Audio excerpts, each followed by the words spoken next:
Ni kweli na ni kweli wanawake wengi sana wanakuwa wanapoteza ujauzito, mimba nyingi zinaharibika kwa sababu ya vitu vingi sana.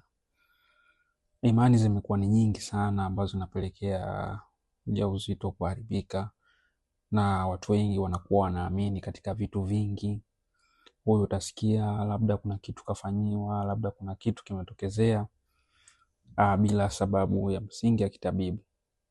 Sasa leo napenda tuzungumze kuhusu pengine kuna mtu ambaye unamfahamu ujauzito wake ni mtu ambaye unakuwa unawahi kutoka kabla miezi 3, wengine mpaka 6. Lakini pia nataka tuzungumze, pengine wewe ni mtu ambaye unapitia hizo changamoto, mimba zinakuwa zinaharibika, unashika ujauzito lakini mimba zako zinakuwa zinawahi kudondoka, yani zinawahi kutoka.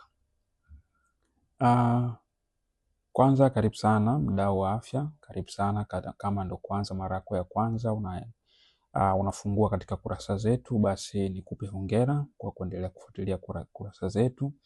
Lakini tuna mada nyingi sana ambazo tumezungumza katika video za nyuma, kwa unaweza ukapata muda unakuwa unapitia moja moja ili kupata kujua tumefikia wapi na wewe unataka kujua kitu gani. Awali tulishazungumza kuhusu namna ya kusoma mzunguko wako mpaka mtu unapata ujauzito, siku zako za hatari ni zipi, salama ni zipi. Tuzielekeza katika video za nyuma kwamba unachukua mzunguko wako, unagawa kwa 2, unatoa kwa 4, unajumlisha kwa 4. Nadhani tuko pamoja hapo. Kama hujaelewa hapo, basi nikushauri moja kwa moja unaweza ukaniuliza nikakuelekeza kwamba mzunguko wako wa siku ngapi na nikaweza kukuelekeza. Kuna wengi wanaamini kwamba siku zao za period ndio siku zao za mzunguko. Sio kweli. Hizo ni siku za period, sio siku za mzunguko. Mzunguko unakuwa unahesabiwa kupitia wewe umeingia lini na mpaka umekuja kupata mzunguko mwingine siku ngapi. Hizo katikati ndio siku ambazo zinajulikana kwamba siku za mzunguko ni ngapi. Kwa hiyo tukiwa tunaendelea na tukiwa tunajifunza, leo tunapenda kuzungumzia kitu kinachoitwa miscarriage au mimba kuharibika mara kwa mara. Wanawake wengi wanapitia hii changamoto. Mtu unakuta hana mtoto lakini ni mama wa marehemu, watoto 2, 3 wamefariki. Lakini wapo wengine ambao hawataki wao kuzaa, mkuta mtu kashika ujauzito lakini hataki kuzaa, anaamua kutoa. Ile pia tunaita miscarriage. Sasa tukizungumzia miscarriage, maana yake sio kwamba unatoa mimba kwa kukusudia. Leo nataka tuzungumze na watu ambao hawatoi mimba kwa kukusudia, labda zinatoka bahati mbaya. Tunaangalia zile sababu. Ni sababu gani ambazo zinapelekea changamoto hiyo? Moja ya sababu ni matatizo ya vinasaba au tunasema chromosomal abnormalities. Hiyo maana yake hii ni moja ya vinasaba ambavyo ni kati ya baba na mama, au zile chromosomes zinakuwa ziko tofauti. Ndio maana mtoto unakuta anaweza akaingia kwenye mama akaingia ujauzito, mtoto akawahi kufa mapema kwa sababu anakosa oksijeni kwa sababu ya vinasaba kupishana.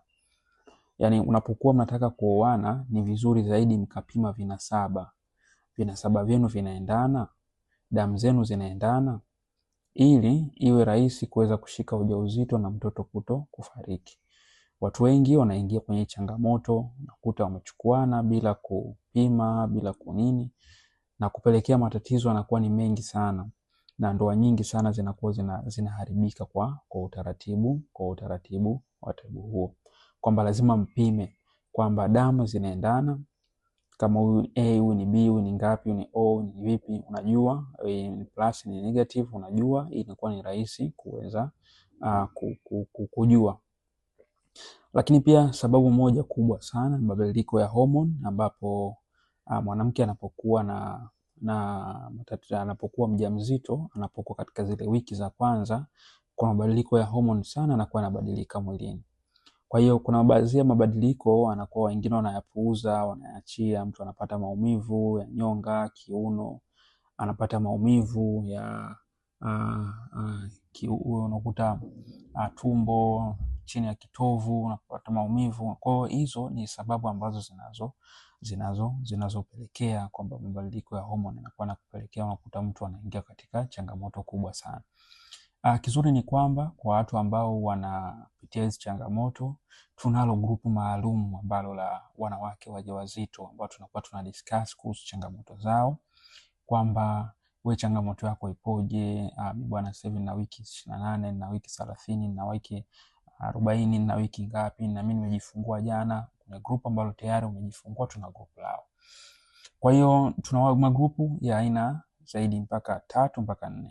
Tuna grupu ambalo la watu ambao wanatafuta watoto, lakini tuna grupu ambalo tayari ni wajawazito, lakini tuna grupu ambalo ni wananyonyesha.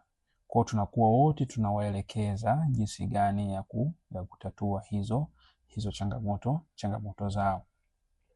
Kwa hiyo ikitokezea kama wewe umepata ujauzito, basi na mabadiliko ya homoni yanakuwa yanachochea, basi unatakiwa upate dawa inaitwa Mimba Care kwa ajili ya kulinda yale mabadiliko yako ya homoni, ili mtoto ujifungue ambaye akiwa salama.